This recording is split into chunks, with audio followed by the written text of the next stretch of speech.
Hey everybody, today we're going to have a look around the fish room again. We're going to call this another before and after video, or around the world before and after, if you will. This is my Grammy Tank. Not a lot going on in here today. Really just not a lot going on anywhere. It's just little odds and ends I got to get done today. It's another day where I'm unable to get out and work, so I'm going to spend the day down here and we'll see how much actually gets done versus what I want to get done. So let's start by looking at my Grammy Tank.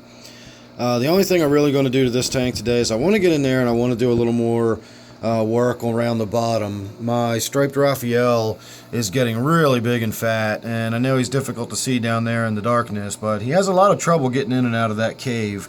So all I really want to do is lift the corner of that rock there and put something under it just to sort of prop that up. And if I can, without making too much change, I might get in there and see if I can't lift another little corner here and there, because he really can't get into a lot of these caves anymore. He's getting so fat.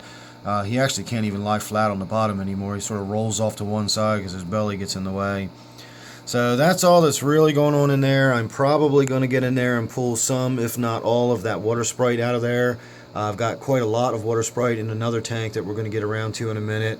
And I'm probably going to be pulling some of that out and sort of spreading it around and putting it in some other tanks. This is the standard leaf, I'll call it, water sprite. The other stuff I have in my other tank is Lace Leaf, and it's really pretty. The only thing I want to do about this, or the only reason I want to get rid of this, is because it's contaminated with all that algae or cyanobacteria. I'm not really sure what this is. I've never really quite figured it out. You can see that sort of green fuzzy stuff I have growing all over everything. It doesn't seem to respond to cyanobacteria treatment, and it doesn't really respond very well to hydrogen peroxide treatments either. So I'm not really sure what it is. I've got it in a lot of my tanks. As long as I stay on top of it, I don't care. I expect to see algae and green growth or whatever in my tanks. In fact, I want to see that in my tanks. That's, you know, what looks natural to me, that looks normal. So I'm not so worried about getting in there and cleaning that up. But, you know, part of staying on top of it is pulling plants that are contaminated with it out when I get the opportunity. So that is probably going to happen today in that tank. Nothing really going on here in my angelfish tank today. I'm not going to do anything to this at all. If I did get in there and do anything, again, it would be the same thing. Excuse me. Just pulling some of that water sprite out there, just sort of thinning it out. I got tons of it. It's starting to get to the point where my plants down here on the bottom aren't getting enough light. So from time to time I do have to go in there and just remove some of that. So if anything happens to the angelfish tank today, that's going to be it. My T-bar tank is not getting a whole lot done to it. I've got the option to go in two ways here, and we will see how this one actually ends up. Option number one that I'm leaning towards is simply getting there and giving the glass a good wipe down and calling it done. You'll be surprised at how much nicer it looks when I do that. The tank is very clean, the water's nice and clean, everything's fine. It doesn't even need a water change. It's just that algae growing on the glass again, and it's just I have to stay on top of that as well. The option number two is giving it the full treatment. I really am starting to get some heavy algal growth and some cyanobacteria growing in there. You can see all this stuff down here in the bottom left hand corner, that green slimy looking stuff.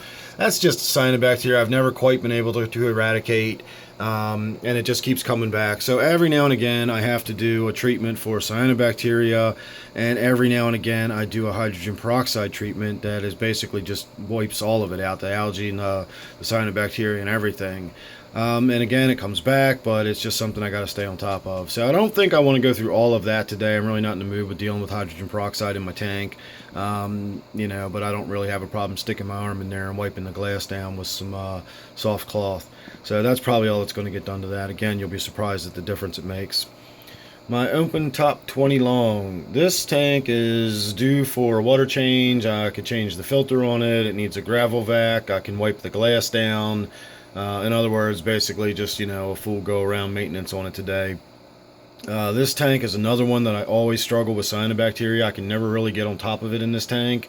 I just kind of keep it at bay. So, again, I may be in there pulling some of this floating water sprite out. I'm considering just getting rid of all of those plants altogether. I apologize for the glare of those bulbs. There, it's a little better for you. A lot of those plants just have that green slimy stuff on it. For those of you who remember the wood sticking out right there, I have been working on that with hydrogen peroxide. In fact, I'll give you another treatment of it right now while we wait, and you can see exactly what I'm talking about. I'm getting on top of it. There's almost no green slimy stuff left at all, so you can see that I am still getting some reaction, but not nearly as much as I got if you remember the other video where I got just white foam all over that. And I'll try to get you a little look here at the back side, although it's kind of covered up by the leaf there. So I am still getting some reaction. There is still some growth on there that I want to get rid of, but just doing this from time to time and staying on top of it, I've actually almost got completely ahead of it, and I have nice clean wood. And sooner or later I will get on top of that in this tank, and everything will eventually be okay. So this is my, put my hydrogen peroxide down here a minute. This is my Brackish tank. I'm not doing anything at all to this today. I really do want to get in there soon. I need to get the stand bolstered up so that it sits at the right level, which is basically going to just involve propping it up on some wood and so on and so forth. But none of that's happening today. I'm not really doing anything to this tank today. I really am happy with how it looks, though. The light on there looks just beautiful, and that is a new light I just got recently, so I will be shooting some video on that here in the near future. I know I keep saying that, but I've got, 30 videos on my plate that I want to try to get done, so be patient. They will all come eventually. This tank is just a quarantine tank. Right now I've got 4 male Congo tetras in it, and they are waiting their turn to go into my 125, so we'll get to that in a minute. Just put these in here a few days ago, so nothing really special happening with this tank. I did check the ammonia and the nitrite last night, and I have 0 of both after 2 days. So that was, as I suspected, a nice well-established tank with the filter up and running, because I always just keep this tank here running all the time, whether there's fish in it or not, and then that way I always have a hospital tank or a QT available if I need it. I highly recommend doing that if you can. I appreciate the fact that not everybody can just keep a spare tank running with nothing in it. Snail tank, nothing happening to that today. That's just going to sit there and have snails in it. My 40 breeder here, this is beginning to cycle. I have now got ammonia showing up. I don't know if I'm getting any nitrite yet. I tested it yesterday morning, so it's been a little more than 24 hours, and I had about 2 parts per million ammonia, but I had no nitrite yet. So by today I might be starting to get a little bit of nitrite. I don't know. I'll probably get around to testing that today, and later in this video we'll find out whether or not I'm beginning to move into the nitrites instead of just the ammonia buildup. So the ammonia is building up. The way I'm cycling this in is just by putting some fish food in it. I'm letting this process happen naturally and slowly. It's just going to be something to do and something to watch. I've never done it this way before, so it'll be interesting to see how long that whole process takes. This is my 125, and this is the tank I probably want to talk about the most, even though I'm not really going to do a whole lot in there today. My plants are coming in really nicely. I'm happy with the way they're growing in, but you can see these monstrous, they look like hedges. Those are my Lace Leaf Water Sprite, and they're just enormous. So what I need to do is get in here and start thinning these out some. What I want to show you is the way these plants propagate. You can very clearly see what I will call the mother plant right there in the middle. But if you look out and follow these fronds, you will notice there's sort of a little cluster right there that has some roots coming off of it. If I get in there and gently tease that out of there, that whole thing will break loose, and that will be another plant, completely separate from the mother plant. And then you can see some roots hanging down right here. There's another plant developing right there. And then of course when you start really looking in there at all of the many little spots where all of these little tiny roots are starting to develop, especially once you get up into the center of that bundle right there, you will find that there's actually a good number of baby plants in there. So they will be getting separated and pulled out and teased out. And then of course this bundle over here is no different. I've probably got another dozen or more baby plants growing out of the main bundle in there. Probably more than that. There's probably at least 2 dozen plants in there.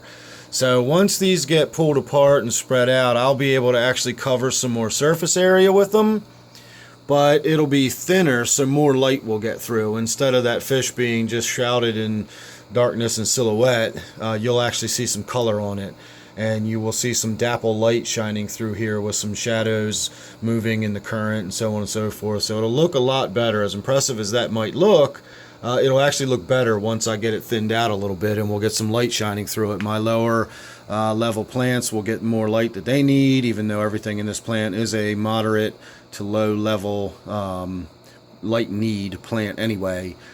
So everything should look a lot better. So again, not a lot going on other than just getting in there and sort of thinning the crowd out a little bit. Don't think I'm going to do a water change on this today, but you never know. Once I get started, I may wind up doing more than I've even talked about today, but we'll just have to wait and see how this video winds up. So there's your before around the world, and let's see what happens as the day goes on, and then by this afternoon we'll wrap it up with the after of what all the tanks look like.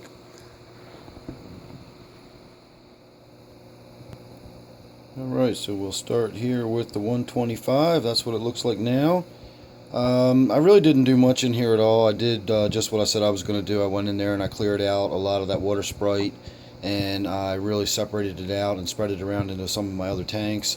I still had so much of it in there that I wound up throwing away that very large clump that we were looking at a little bit ago, and I still put some in all my other tanks. So let's make our way around the room and we will take a look at all the other tanks one after another.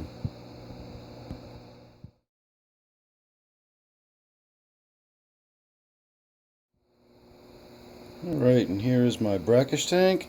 We did not really do anything to it other than I threw a handful of that water Sprite in my Brackish Tank. I have heard that water Sprite does fine in brackish water, so I'm going to find out, and I'm doing a really scientific test, such as chucking a handful of it in there and seeing what happens. So we're going to find out whether that lives or not. Some plants that can live in brackish water can only do so after they've been slowly acclimated. Some can just go right in with no issues whatsoever. So the best way to find out is to throw a handful in there and let's see what happens to it.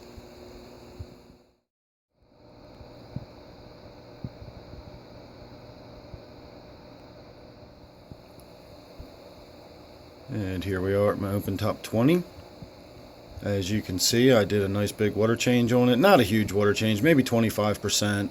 I cleaned the filter, I removed some of the floating water Sprite that was originally in there. I gravel vacked, and I added some of that Lace Leaf Water Sprite that was in the 125. So it looks much different in here now than it did before. But that's really all I did to this. Nothing major, just a basic water change and a little bit of extra plant removal.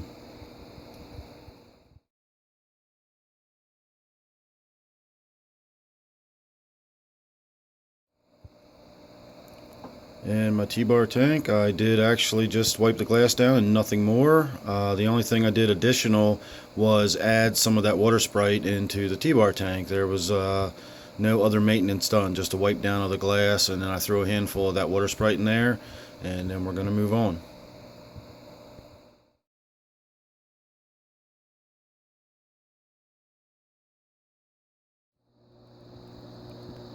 And here, of course, we have my Grammy Tank. I did a fair amount of maintenance on this tank today. I did basically the full package. I gave it about a 60% water change. I did a full filter tear down, and I cleaned that all out. It's got an external canister filter on it, so I put new filter material in. And even the biomedia was getting a little gummed up, so I gave that a little bit of a rinse out. And I wiped the glass down. I also took out the old water Sprite that was in there, and I put some new Lace Leaf Water Sprite in there, which I really like. The Grammy seem to enjoy it as well. It's much more delicate. They seem to be eating it more. And then I opened up the bottom a little bit by adding that rock you see on the far left there, and that gives a much larger cave for my striped Raphael, who we can see moving around quite freely in there now. He's still in the dark, but he's not cramped anymore, so that's going to be better for him and us, because we will actually get to see a little more of him now. So that is my Grammy tank.